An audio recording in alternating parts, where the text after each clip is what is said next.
Kurs zázrakov, lekcia 195. Láska je cesta, po ktorej s vďačnosťou kráčam. Vďačnosť nespočíva v porovnávaní svojho života s osudom iných.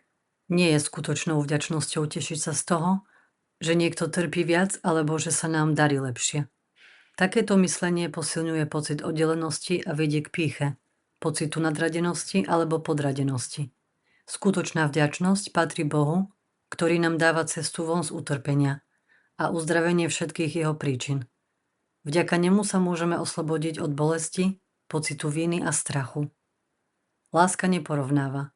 V láske nie je rivalita, závisť ani presvedčenie, že druhý človek nám berie pokoj či šťastie. Keď sa pozeráme cez prizmu ega, brat sa zdá byť protivníkom, s ktorým bojujeme o lásku, uznanie či bezpečie. V skutočnosti sme všetci jedno a len spolu môžeme nájsť slobodu. Preto naša vďačnosť zahŕňa každú živú bytosť. Nemôžeme byť skutočne slobodní, ak vylučujeme kohokoľvek z lásky. Všetci ideme tou istou cestou. Chóri, trpiaci, stratení, vystrašení a hľadajúci pokoj.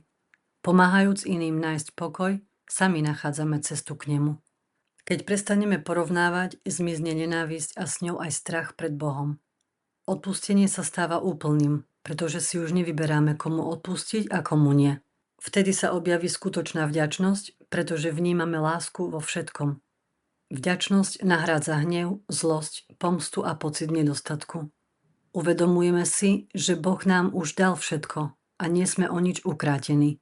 On sa o nás neustále stará a vedomie toho skracuje cestu nášho duchovného rozvoja. Často zamieňame vďačnosť s porovnávaním sa s inými. Hovoríme, mala by som byť vďačná, lebo iní sa majú horšie, alebo mám sa lepšie ako niekto iný. Táto vďačnosť nie je skutočná, pretože sa zakladá na oddelenosti.